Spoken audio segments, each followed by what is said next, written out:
So let's get started. I'm Donna Vitale. Welcome again. Everybody mute, please. Welcome again to episode 4 of the 2020 Rogers Park Westridge Historic House Walk. I'm your host again today, and once again I want to thank everybody for sticking with us in this strange year and for participating in the house walk. We've had more people participate in one or more episodes of this house walk by about a factor of 3 than we normally attract when we have in-person participation. So it's really been kind of exciting. As many of you know, that annual house walk is one of the events that funds our other activities. So if you're at all able, please support us, whatever way that works for you. You can donate, you can become a member, you can renew your membership, buy our books, or buy a property history quest report on your own home. There's links to all those things, I hope, in the chat. Jimmy's supposed to put them in there. And you can go to our website anytime to show your support, to see what's coming up on the calendar and check out our other resources. We are starting to announce some new events, so you'll be getting details on the website of things that are coming up, as well as in your email. So before we start the program, I just want to say thanks again to the volunteer members of our Property History Quest research team, because they're the ones who do the research that turns up the stories of the houses on this tour. And I'm thrilled to report that we've added 3 new people to that team this week, in addition to the ones who've been on there all along. So thanks to Laurel Clayson, who's one of our veterans who did today's research on this house and wrote the report, to Barb Weaver, to Stephanie Bartow, to Andrew Border, and to our new people, Linda Bressler and Dennis and Barb Mondel. I think all of them are on, so welcome and thanks. We can always use more help. So if anybody is intrigued by the idea of doing history research and writing, fill out the website form that calls for volunteers, and we'll be in touch with details about how to get involved. I also want to introduce the team that's working on this chat today. Erin McNeil, who's our events coordinator, was unable to be with us today, but Jim Cusick, who's on our board of directors, is filling in for her, and he's been a great help all along. So Jim, say hello. Hello, thank you, Donna. Welcome, everybody. And Jim will be handling technology. If you have any problems, private message him in the chat under, are you under, yeah, you're the Rogers Park Westridge Historical Society ID number. Correct. So you can yes. reach him in the chat that way. Those of you who've been on the tour before have met our other team member, Sarah Fiola, who's been doing a great job coordinating with all of our homeowners, including the kind of massive job of working with them to create the video tours. So Sarah, say hello again and tell us your role today. Hi, everybody. Welcome. My name's Sarah Fiola. My role today is going to be moderator of the chat.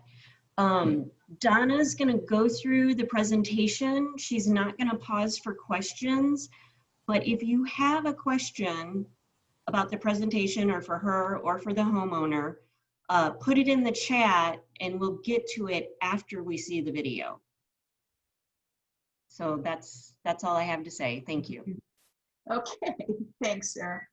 One more thing, I have to mention today's homeowner host, Liz Weck, who you'll meet in the video, and I think she's on, I hope she's on today, because Liz was the first homeowner we asked to be on this tour. Just by happenstance, she happened to be the one we contacted first.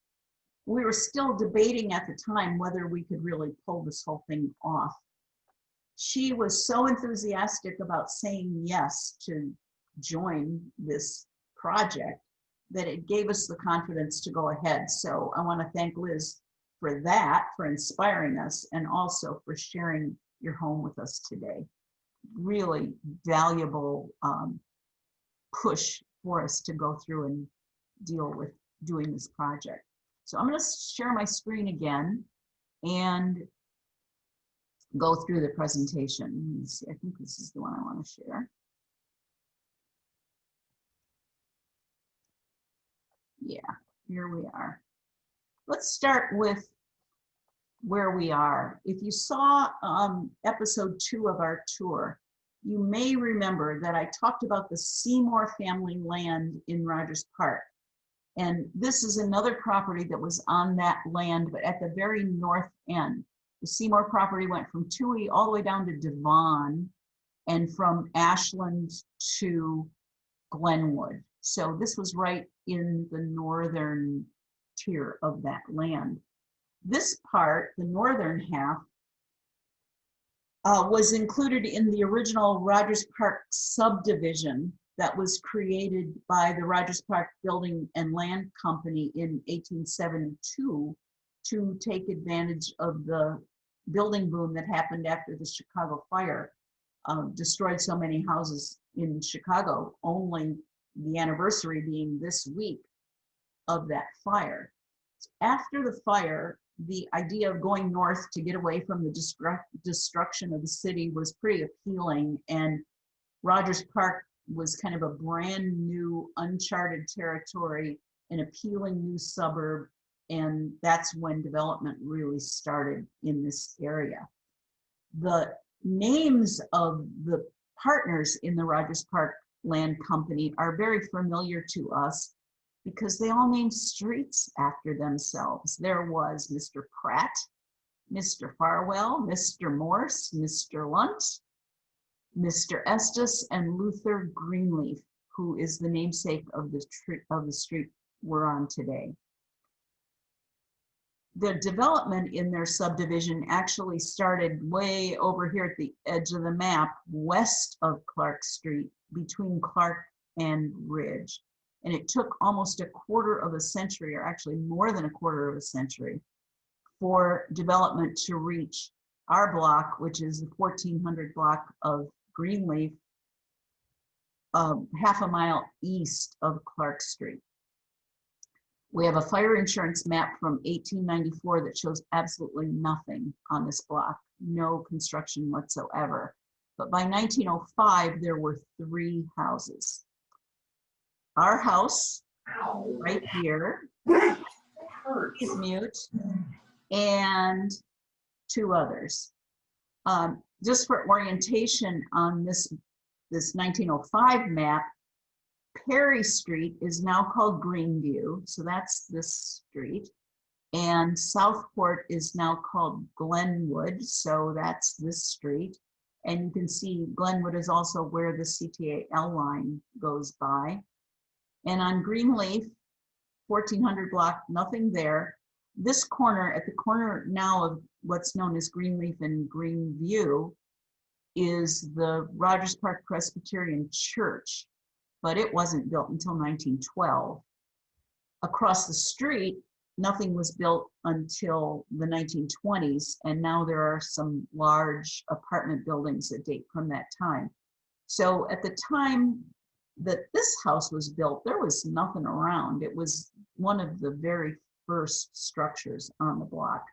I want to point out one more thing on this map, which is this little squiggle here. That's actually a barn, and we'll be talking about the barn as we go along. So these 2 houses that are next to each other were known in the neighborhood as the mirror houses. Here's a photo from the 1950s, and it shows the 2 houses. This one is our house and the house next door, which was virtually identical. Unfortunately, this house, the next door house, and also the one across the alley on this map have both been destroyed, and now this entire parcel of land is the site of the Trilogy Behavioral Health Care Center, which is a mental health treatment facility on the block. This is what the house looks like today. So it's still there, and once again, it's one of the only single-family homes on the block. We never found a building permit for this house, and there's a story behind that. We did look, and we found a building permit for the mirror house next door that was issued late in 1899 to someone named Herman Mither, maybe. I don't know how to pronounce the name, but it's close enough.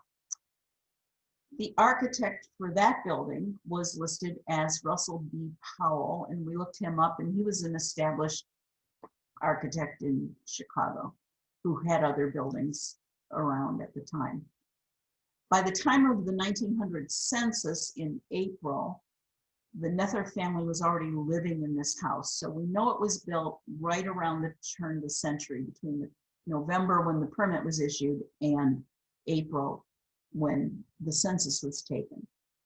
That census also shows the family next door in our house, and that was headed by Nicolay Hasselow, who was an accountant. I think he worked for the International Harvester Company, or one of its predecessor companies, and his family. So we know that our house was built about the same time as the one next door, 1900 or so. Hasselow was a Norwegian immigrant who came to Chicago in 1880. And almost immediately he then began moving in very high social circles among the local Scandinavian community. This is an article from 1886 describing this elaborate dinner in an elaborate mansion for all the Swedish families in Chicago. On LaSalle Street was where the house was. And among the guests who enjoyed fabulous food and dancing to a full orchestra was Nicolay Hasselow. He was considered a popular and eligible bachelor at that time until he married Miss Sarah Cooper in 1896.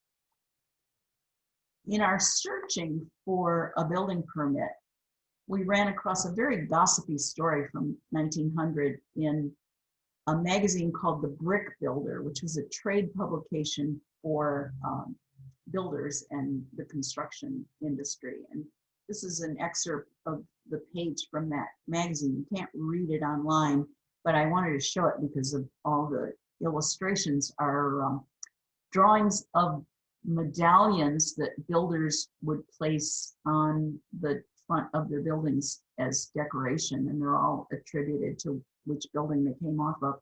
Pretty soon, these started becoming available as stock medallions in terracotta that could be placed in. If you look around our neighborhood, you see a lot of this kind of thing on the buildings. Anyway, the story was about a court case that involved Nicolay Hasselow and Henry Wright, who was an architect. Mr. Wright claimed that he had originally created the design of Hasselow's house for someone called in the suit Mr. Ryan, who built his home elsewhere in Rogers Park, where is not identified in the article. The suit charged that Hasselow had seen and admired the Ryan house and contacted Mr. Wright to inquire about the design, but he never commissioned a project. Instead, he flat out stole the design by constructing a house that was an exact duplicate without ever paying an architect's fee to Mr. Wright. In his defense, Hasselow presented his house plans, which oddly were signed by R.B. Powell, who was the architect attributed to the building next door, Mr. Nether's house. However, when a tracing of the blueprint that Wright produced was placed over the Hasselow plans, they were found to be virtually identical. So Hasselow lost the case, and Mr. Wright was awarded $157.50 architectural fee. We don't know if the story is true. We tried to locate a Ryan house in Rogers Park, and there weren't that many houses at that time, so it wasn't that hard to look, but we didn't find one. Was possibly Ryan kind of a disguised name of the Nether house? We don't know. If it was, though, why was the suit being brought by Henry Wright and not by R.B. Powell. It's all kind of confusing. Or another explanation might be that both Niccolo Hasselo and Mr. Nether stole the plans for the house. Both built their houses from stolen plans, or that this whole story is just malicious gossip that was made up. We don't know, but whatever happened, we know the Hasselo family didn't stay on this block for very long. They moved to Minnesota around 1902, and they eventually ended up in Washington State. So the family who bought the house next was Theodore Scott Simpson, who was known as Scott, and I'll call him Scott, and his wife and their two sons. We had heard of the Simpsons before because we did a property history on another house a few months before this one that was just a few blocks away at Lunt and Ashland. It was owned by Scott Simpson's brother, George. The brothers were partners in the Acme Manufacturing Company, which to me sounds like something from a Bugs Bunny cartoon, but it was a fairly large maker of animal feeds and livestock kinds of supplies. They sold to pig farmers and other livestock owners all over the Midwest, right up until like the 50s. I think this business went out of business or got acquired by somebody. However, the animals that the Simpsons were really interested in were Shetland ponies. Liz Weck had told us that there were rumors in the neighborhood that Shetland ponies had been kept on her property, but we thought that was just kind of a strange coincidence, or that it was a mix-up of the story of the George Simpson house that we already knew about, until we learned that this house too was once owned by a Simpson. We were then able to confirm that in fact Scott Simpson definitely kept at least 2 Shetland ponies in the backyard barn, which is the structure that I showed you on the fire insurance map and has survived all this time. It's now used as a garage, but there's a loft up there, and it definitely was originally a barn structure. George and Scott were both heavily into Shetland ponies, and George actually had a side business from this Lunt Avenue house, importing ponies from their native Scotland. He became one of the area's #1 importers of Shetlands, and eventually both George and Scott moved their families to DuPage County, bought farms, and raised ponies on their farm in addition to operating their feed businesses.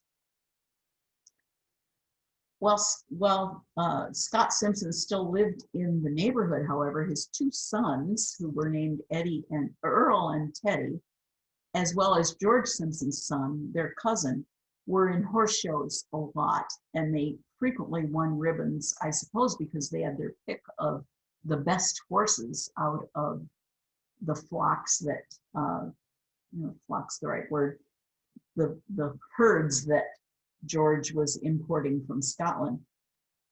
This is a 1904 photo previewing a big horse show that was taking place in Wheaton, and I think in that occasion, all 3 of the boys won ribbons in that show. We found another incident involving the Simpson boys that made the papers in 1907.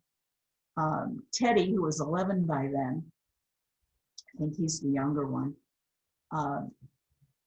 and a boy from the adjoining house, the backyards adjoined the 2 houses, got into a snowball fight, and that escalated into a major dispute among the parents. Scott Simpson was even charged with assault for throwing a punch at the other boy's father and breaking his glasses. It was a pretty serious dispute, and it was not long after that incident that the family moved away, making them the second early owner of this house, who seemed to have trouble getting along with the neighbors. One of the things that's very interesting about the history of this house is that it was actually used as a boarding house, not just once, but 3 times in its history. The owners after the Simpsons were first. They weren't wealthy, and they probably bought from the Simpsons intending to take in boarders. They ran this ad in 1909.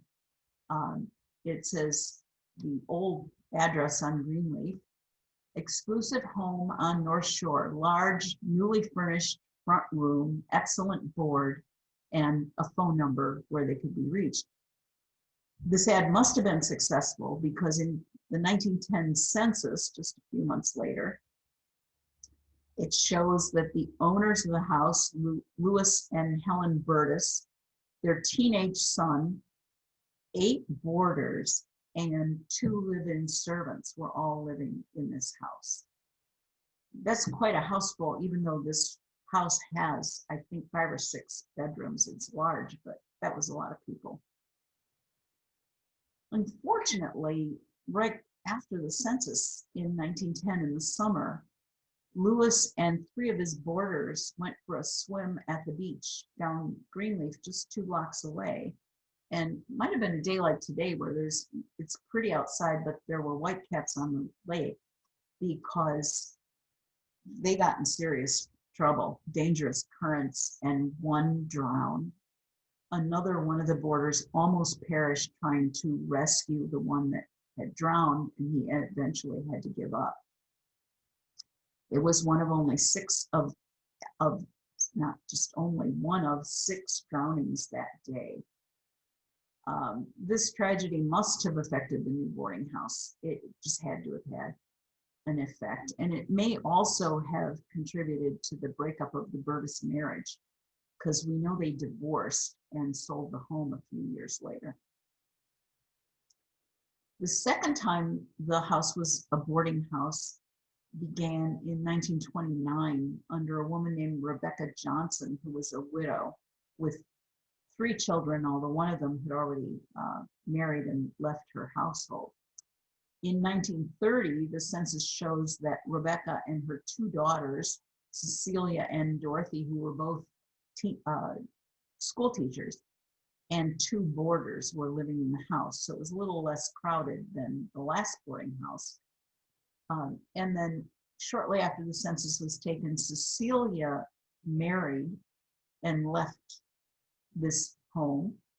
But as long as until 1940, Dorothy was still single and still there, along with Rebecca, 3 of Rebecca's grandchildren from her oldest child, her son, and 2 different boarders. Now, I want to say something about boarding houses at this time. In our research, we often find the large houses in the neighborhood used as boarding houses, especially around this time, the 1900s, 19-teens, and the 1930s during the Depression.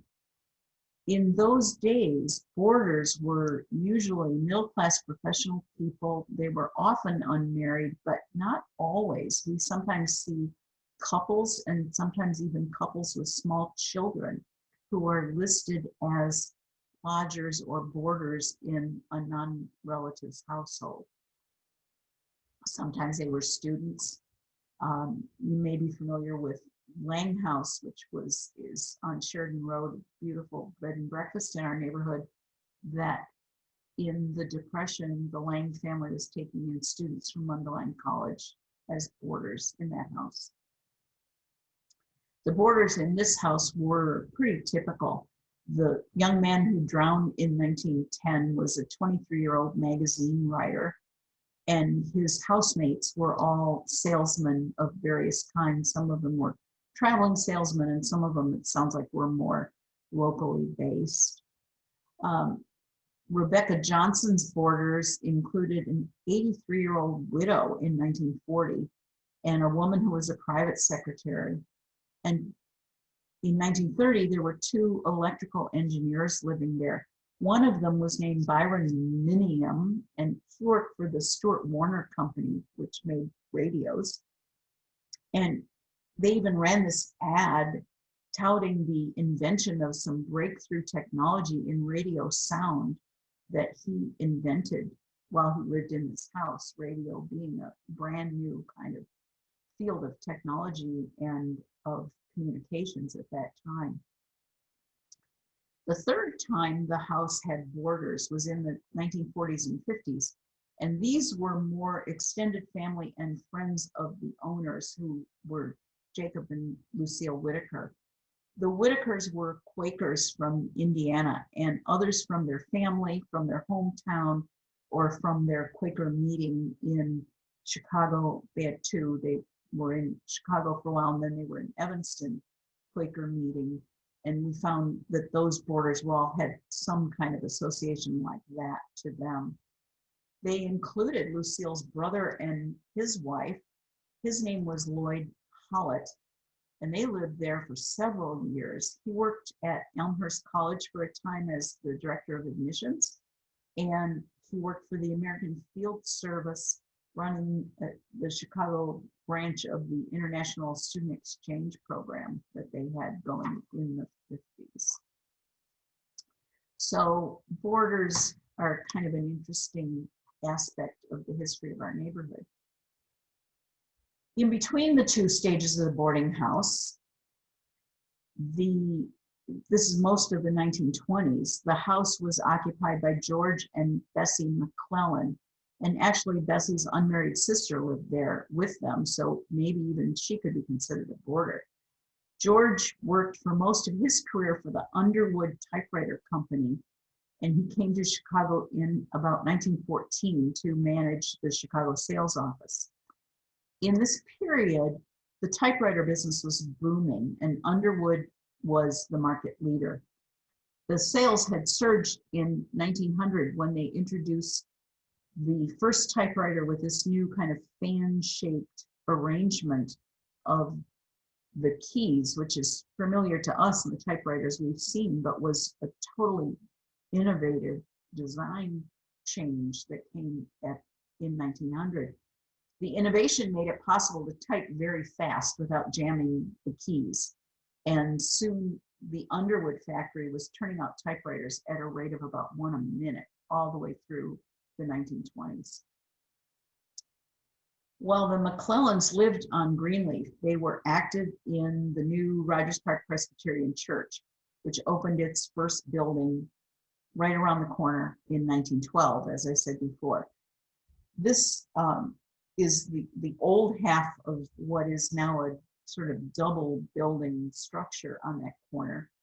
And it opened in 1912, but the congregation was growing at that time so quickly, this building soon became too small. And by 1922, the parish or congregation launched a campaign to raise $150,000 for a new, larger sanctuary, headed by George McClellan as the chairperson of the fundraising effort.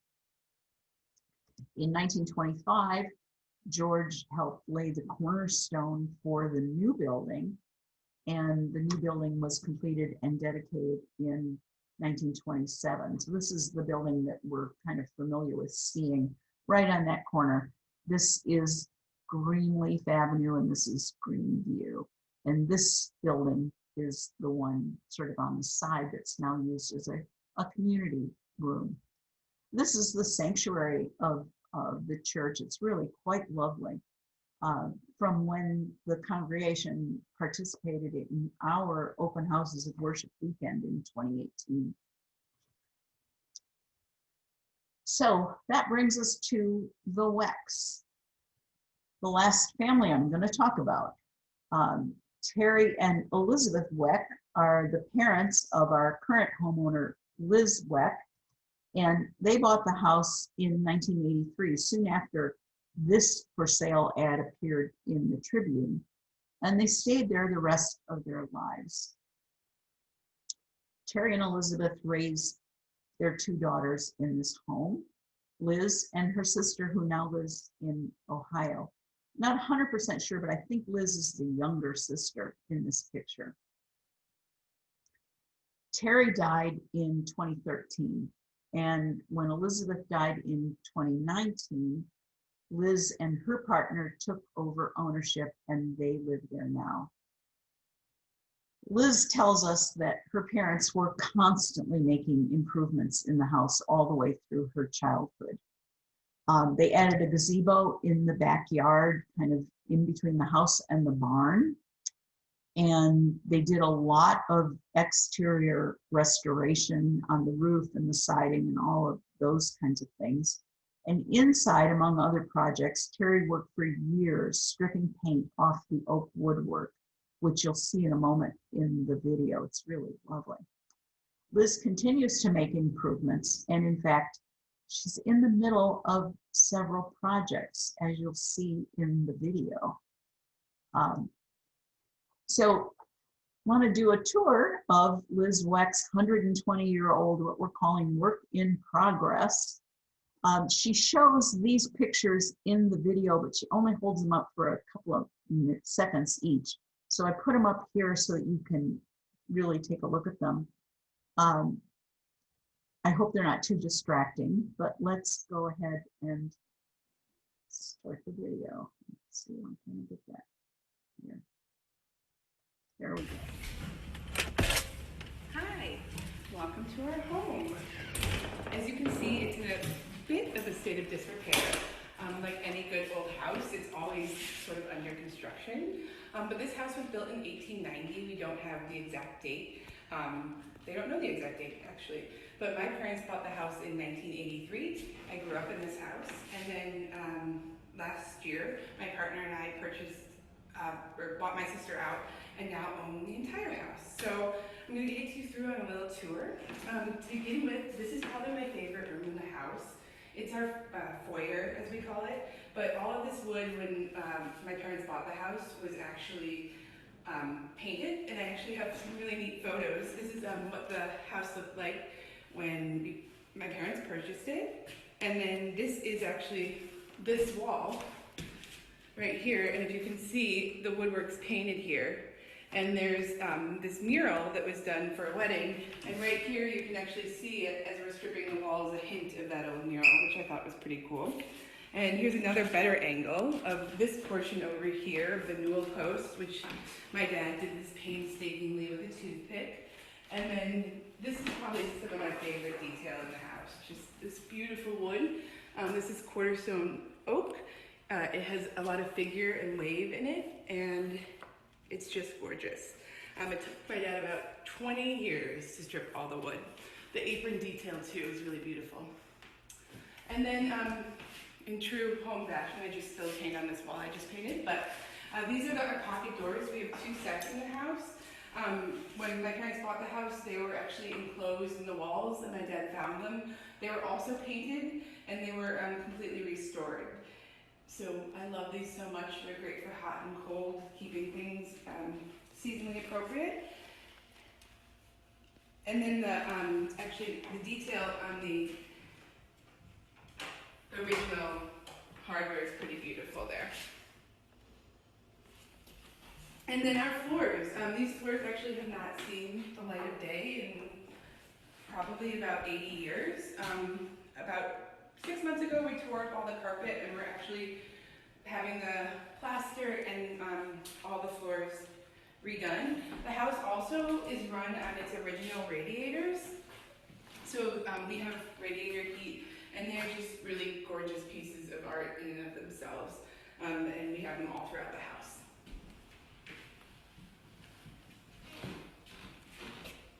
A couple other things in this room that I really love is this stained glass window. It's one of two in the house. I'll show you the other one. It's at the top of the stairs. But it's original to the house. It's been here since it was built, we believe. And it's leaded glass, and it's just a really stunning piece. And during the day when the light comes through, this entire room is a giant rainbow. And then the other stained glass we have is up here. And it also gets pretty incredible light.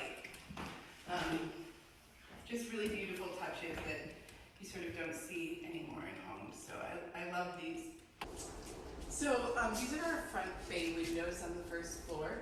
All of the windows in the house are original, which I love. We have screen and storm windows that we switch out for the seasons, and we also caulk them for the winter, which does help a lot. But they're triple pane and the glass is just beautiful. I don't know if it can be picked up by camera, but you can see some waves in it. We also have this beautiful piece. It's a leaded glass piece as well, and you'll notice the detail in the middle was also echoed in the other stained glass pieces we have throughout the house. Another neat thing too is we talked about how we pulled up the carpet and my dad stripped all the wood. Along the baseboards of the whole house, you'll see this white strip of paint where my dad couldn't reach. So I kind of love that as a reminder of all the craftsmen that have worked on this. Another incredible thing about this house that I love, well, I love everything about this house, but the ceilings are all curved. It's really important to me that we keep the integrity of this house. I tell my wife all the time that we are temporary caretakers of this home. My hope is that in 130 years, someone is also able to live in this house and see this incredible craftsmanship. So I will never be putting drywall in the home, but all of the walls and ceiling are plaster. We're actually having them replastered on Monday, and to keep all the curved architectural detail, it's just stunning. So we just actually put these columns back in. There would have been something here originally. We aren't sure exactly what it was, but you can see phantom lines on the walls. We think it was probably more of that beaded wood archway with like a thinner pedestal, but we found these at Urban Remains here in Chicago. They were taken out of a 1900s home, and the detailing here in the base matches the detailing in all of the other woodwork. I'm in the process of stripping this one in an ode to my father, and it is taking me a very long time to even get this far. Anyone who stripped wood knows it's a real love. And then the other cool thing about it is our amazing craftsman who's helping with the restoration, he took the baseboards from another room in our house and framed this because it actually was 10 inches short, and it looks as if now it was always here and blends in with the rest of our floorboards. So as soon as we have the floors done, these will also be finished, stripped, and stained in matching wood. For the stain, actually, we are going to leave the wood original and just put a clear matte coat over it. I think the wood's so beautiful and the detail in it is exceptional. So this is our second parlor. This would have actually probably been the informal parlor, and we know this because there's this really neat side entrance door here. This is right off the porch, so the front door is over there and the side porch is here, and so this is where just everyday use would have been from this side of the house. The house, again, we have the radiators in all the rooms. This is where we're keeping all of our belongings as we're in the middle of this remodel, and this is the fireplace. This is also completely painted, and my dad restored it as well. It's absolutely beautiful. Marble on the top. It's just a pretty exceptional piece. It's gas. It always was gas. It was never a wood-burning fireplace. We'd love to make it one, but I'm not sure how high on the list of priorities that is.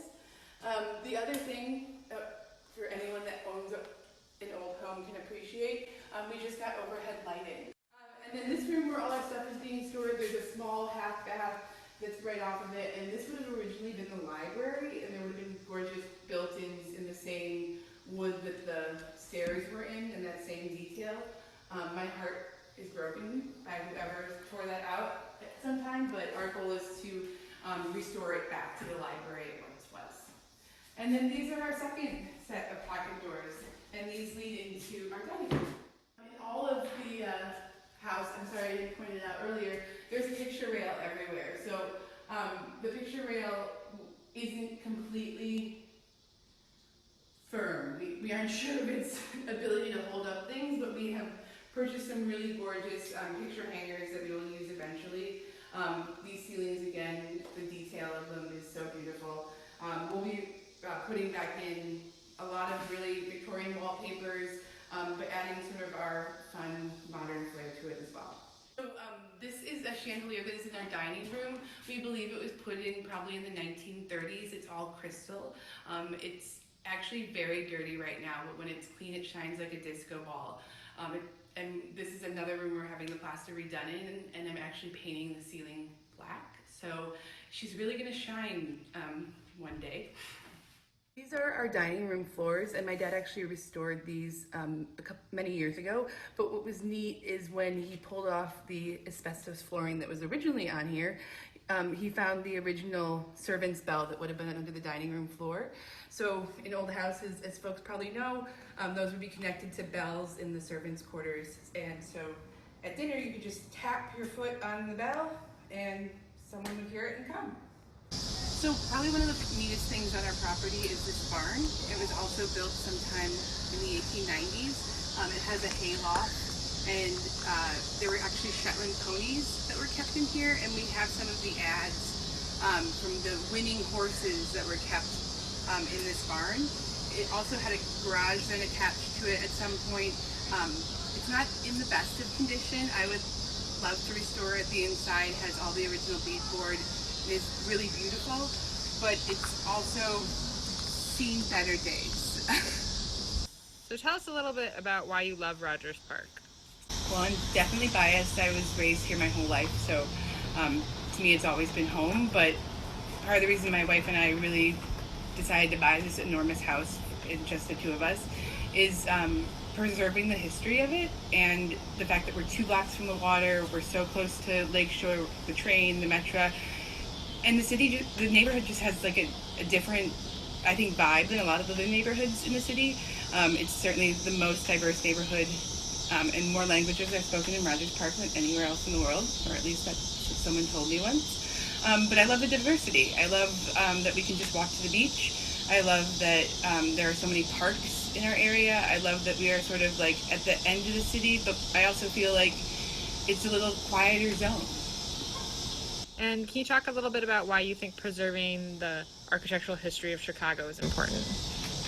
I am just obsessed with old craftsmanship. I think that, I know that they don't make things the way that they used to, and part of the reason that we decided to keep this house, it was the idea of someone coming in and ripping out all the things that I love about this house terrified me. And I think people are very into new and shiny and probably straight, even floors, and that's not something you get in an old house. But you also don't get 13-foot long quarter-stone oak floors, and you don't get, you know, the detail in the wood and the craftsmanship. So to me, it's about not only preserving it because I love it and I think it's beautiful, but I want people 100 years from now to be able to still see that kind of detail in a home. And I think that by preserving that history of Chicago for generations, we can show sort of the detail and craftsmanship that used to go into homes.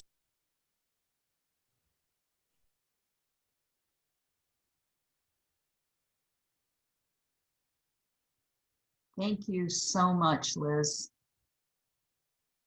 Sarah, questions, comments from people? Yeah, there are a few.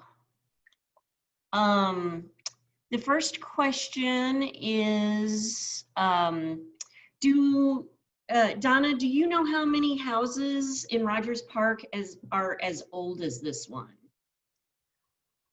I don't have a number. I can tell you kind of where they are. Most of them are between Clark and Ridge in those streets. All the name streets that I mentioned, Morse, Farwell, Pratt, Estes, Lunt, but on the west side of Clark Street. We did a house tour a couple of years ago, or maybe longer now, time flies, in that area called the Roots of Rogers Park. And most of those houses were built in the 1890s, and some of them even in the late 1880s. East of Clark Street, there really wasn't much until the turn of the century. A few things, again, on those streets, kind of the development moved further and further west. So there's those few streets that have older homes. But the big building boom in Rogers Park came in the teens and the 20s. And in West Ridge, to the west of Ridge Avenue, not really until the 20s and 40s and the 50s. Somebody says that they want a pony and they want to know if they can still have Shetland ponies in Rogers Park. I don't know, ask the alderman what the zoning restrictions are. I have no idea. I know people keep chickens, so maybe you can, I don't know. A lot of people in those early days did have horses and ponies, of course, because that was before cars were pretty common. But I don't know whether you could have them today or not, or where you'd be able to ride them. I don't know. Actually, Liz responded and said that you can have horses in Chicago.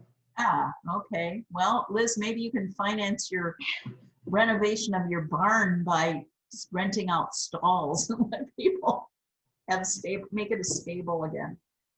And actually, if Liz could unmute if she wants to, or just reply. Somebody has asked if that was an Indian head in the stained glass. Hi, it's Liz. No, it's not. It's like a floral motif. It's like almost like a fleur-de-lis if it had like 2 more petals to it. It looked pretty much like a lot of designs from that era of the arts and craftsy kinds of designs. Absolutely. Beautiful though, just absolutely gorgeous. Thank you. Yeah, so gorgeous. And well, I mean, I was wondering, would isn't this a little early to have an Indian head motif or not really?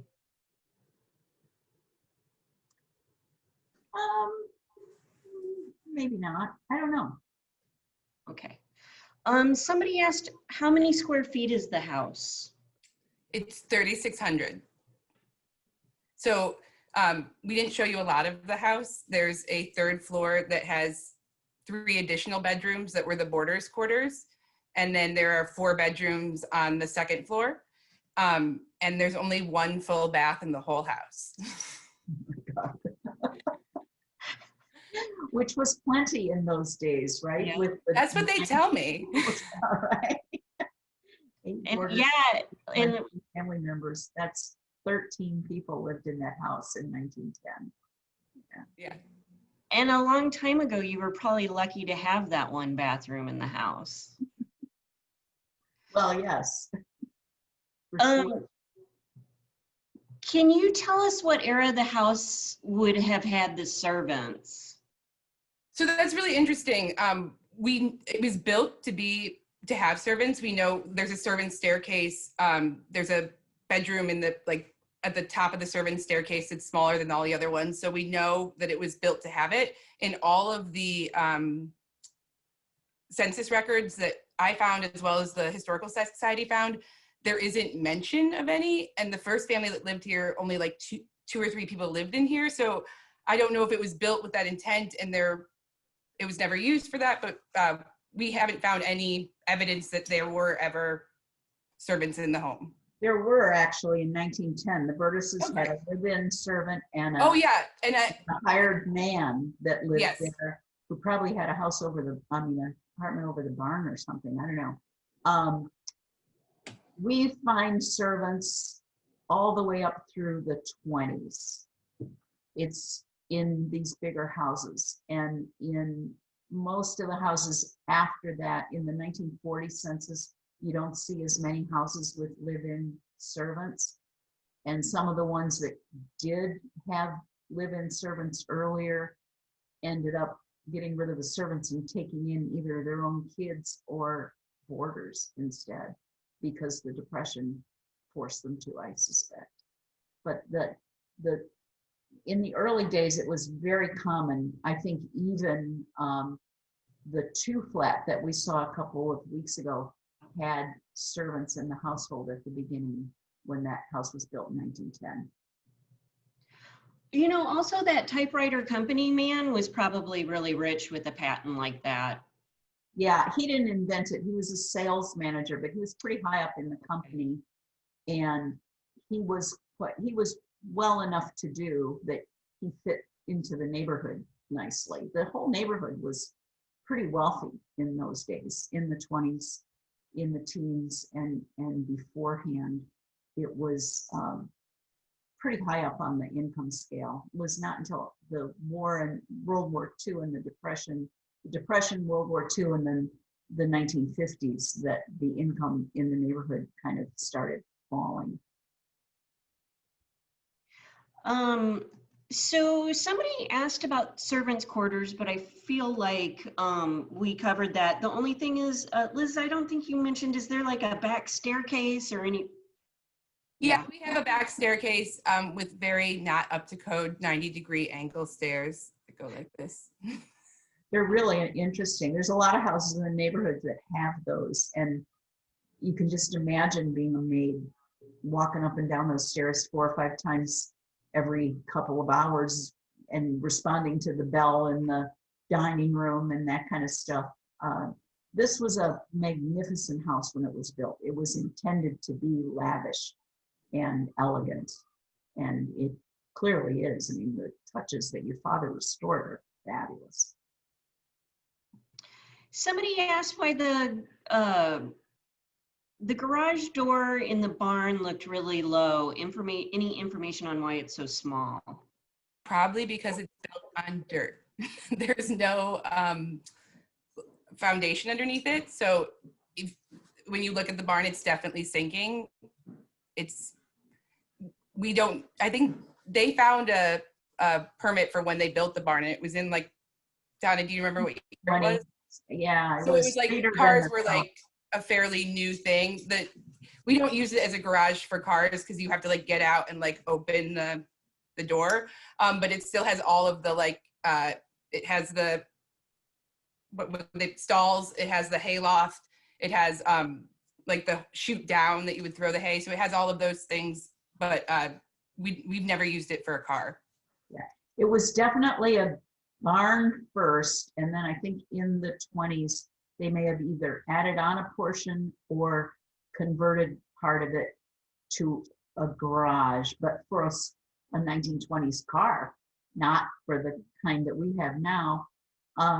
Does it have an oil pit? Yeah.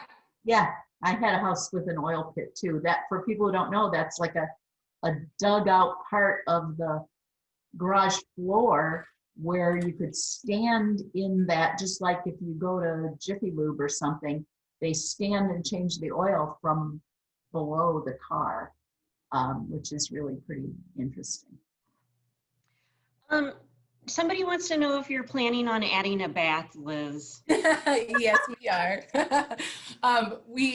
So the colonnades that like had the baseboards, we ripped those out of a room that's right next to the master bedroom that we're going to turn into a bathroom. And where did your family live before moving to this house? My parents are originally from Cleveland, Ohio. Did they come here from Cleveland and buy this house? They came here from Cleveland. They went to Hyde Park. My dad went to the University of Chicago, and they lived in Uptown for a long time. And they actually bought this house because it reminded my mom of her grandmother's house that had some of the same details. So my mom always said that this was like, reminded her of her grandmother's house. That's interesting because it reminds me of the house I grew up in Grand Rapids, Michigan. We had those pillars and that same kind of woodwork. And my cousin, who also lived in that house, is online, I think, and I told her to look for those pillars especially. Yeah, the colonnades are hard to find. Yeah. Somebody asks, in the spirit of Halloween, is the house haunted? That's a great question. I have never had like haunted feelings in it. I will tell you, it's a big enough house that like if you're home alone, it feels a little scary. The biggest compliment is like when people stay over, they sleep really well. So I feel like you don't sleep well in a haunted house, but it probably does. It has a lot of history. We didn't find evidence that anybody died there though, which we sometimes do. So, I mean, my dad died in the house. Oh, he did. Okay. Well, I didn't know that, but yeah. Well, and early on, of course, they used to do funerals out of the houses. So Yeah, so we have the every two house, parlors. yeah, almost every house in the neighborhood probably is at least had somebody who was laid out for their funeral in the house. Well, somebody has some insider information because they ask for you to tell us about the map on the 3rd floor. We have so that there's a lot of things that were left in the house, like from previous owners that just stayed. One of them was a baby grand piano that we recently had removed because it was cracked. Another was a set of Pullman couches made of horsehair from the original Pullman train cars. And I was able to donate those to the Pullman Museum, which is super exciting. They exist there now.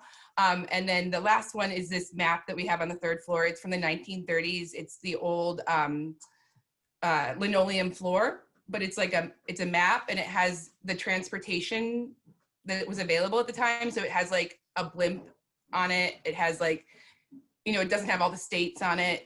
So it's a pretty neat map that's just existed there probably since the 30s. And then both of the rooms on the 3rd floor have old school linoleum in them. Fabulous. One of these days after you finish, at least, or in between renovation projects, we'll have to get you on our actual visiting house tour. That would be a dream. How it goes through. Love to have that happen. I hope we can ever get back to those days. Somebody wants to know, and this would be for either one of you, if the servants got to use the family bathroom. So there's technically a second bathroom. It's in the basement. It only has 3 walls. Some people, like when my mom passed, we had folks in the house thinking we were going to sell it. And some people thought that the original kitchen might have been in the basement. And that's why there was a bathroom in the basement. It has a giant 6-foot clawfoot tub, but it's not something that we use currently. That's interesting because if you watch, Downton Abbey and all those places, that is where the kitchen was, and the servants had to go up and down even more stairs. So that's a distinct possibility. I didn't know that. That's interesting. Yeah. Upstairs, downstairs. Yeah, exactly. Do the back stairs only go up to the 2nd floor, or do they go to the 3rd floor? So the back stairs are in the kitchen. They go up to the 2nd floor, and then you have to walk a little, but then there's the stairs to the 3rd floor. Is the 3rd floor an attic? Is it, So or is it a truly 3rd story? It's where the boarding quarters were. So the walls are made of, we've had people tell us it was cork. We've had people tell us it was like, it looks like it's cork. I don't know what it is, but it's clear that it was thrown up at some point for boarders, and there are 3 bedrooms up there, but they would also have to share the 1 bath there was. Yeah. Is there a dumbwaiter in the house? There isn't, which is sad. Yeah, that's the only thing your house doesn't have. Or air conditioning. Oh, that's even sadder. Yes. Some days. But it does have the pocket doors. You're right. Those regulate the temperature really well. Yeah. Somebody says, how about a laundry chute? No laundry chute. Like the only evidence that like the house was built to have some sort of help is the back stairs and the bell in the floor. Other than that, like the back bedroom isn't like, it has a huge closet. It's not so much smaller than the other bedrooms. But yeah, there's no, like, if you want to do the laundry, you can walk up and down 3 flights of stairs. Yeah, I don't think they did those. I don't think those laundry chutes were made for servants. They were more made for housewives who had to do their own laundry to make it easier in the 30s, 40s, 50s, and beyond, I think. I don't know. I may be wrong about that, but I wouldn't expect a laundry chute in this house. Well, I would say that's it for the questions, unless somebody is a really fast typer and wants to get it in right now. Okay, I'm going to share my screen again just to kind of update people on what's going on next in the Historical Society. The first thing you all need to know is that the last stop on the virtual house tour walk is next Sunday. And that will be October 18th. We're going to end up in West Ridge again, where we started, at the Park Gables Apartments. That's a cooperative apartment building and put up in 1928 on Estes Avenue, just north edge of Indian Boundary Park. It's a beautiful complex. Sarah actually lives there, which has been helpful in all of this. And it's got a very interesting history. You're gonna love that one. You have to register separately again. I think everybody's got the routine down by now. And before we go, I wanna clarify what we're doing with these episodes. We do have links to all the episodes that will be posted at our website. 2 of them are up already, episodes 1 and episode 2. Episode 3, which we saw last week, at the request of the homeowner, is excluding the video tour. So you can see the presentation, but not the video tour. And that will be posted sometime this week, I hope, Jim. And then we'll post this one as soon as we can get it all ready to go. So you can find that link at our website, www.rpwrhs.org. And, oh, skip too fast. I got 2 more upcoming events, or 4 more upcoming events to announce on Zoom. This is already up on the website. Open House Chicago from the Chicago Architecture Center is coming starting next Friday. They're going to do their own virtual version of Open House since they can't have buildings open for people to visit. And it's going to feature Rogers Park as one of the 20 neighborhoods that are part of the event this year.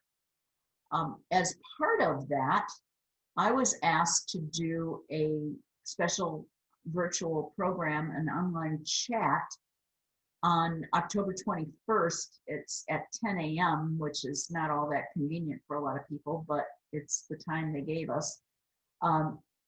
And that will be a Zoom chat with Nicole Korech, who is the education director at the Architecture Center and happens to own a Rogers Park home that was built in 1892. So it's one of those very old ones again. The program will be Nicole and I kind of discussing in general the steps that you take to research your home's history and some of the things that she went through. She did her own research and then she asked me for feedback and we'll go through there. So if you're interested in learning more about the process of how we go about doing this kind of research, try to come to that event. You can register for that one directly on the Architecture Center website for Open House Chicago, or we have a link on our website for that. On October 28th, we're going to have something we call a member mingle conversation and happy hour.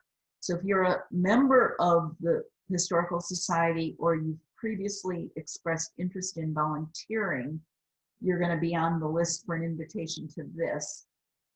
Plan to join us and we'll just have a Zoom chat. We can't all gather and chat in person like we typically do at the House Walk and our other events, but we'd like to get people's thoughts on what we've been doing this year and your ideas for future programs.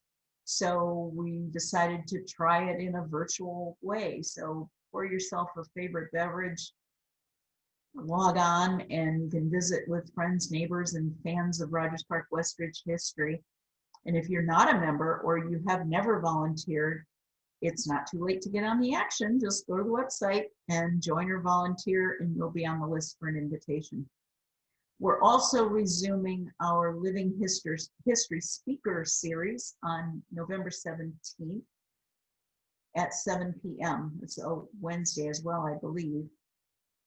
We'll be hearing from Marcia Walker McWilliams, who is the executive director of an organization called the Black Metropolis Research Consortium out of the University of Chicago. Marcia will be telling us about the history of the consortium and its ongoing efforts to promote the discovery, preservation, and use of Black historical collections and documents and archives in Chicago. And last but not least, little trivial question. Did you know the Beatles visited Edgewater's Saddle and Cycle Club before they came for their 1965 concerts in Chicago? That's just one of the many tidbits and insights in the new book, Joy and Fear, The Beatles, Chicago, and the 1960s by Rogers Park resident and historian John Lyons. He will be speaking at an event organized by the Edgewater Historical Society, but we're joint sponsors of it, on December 5th, talking about the Beatles in Chicago. So that should be a fun one. We don't have information about that posted yet on the website. I hope to get both the November 17th and the December 5th events up on the website this week or very soon after, and you can check back or watch your email or continue to just look at our website for all the other things we have on there. And lastly, just as we say goodbye today, I'll remind you, we do need your support, urge you to support us in any way you can when you're on the website or just in general. Thanks so much, everybody, for joining us today. And I hope you enjoyed this session. And I hope we'll see you again next week for our very last stop on the virtual house tour.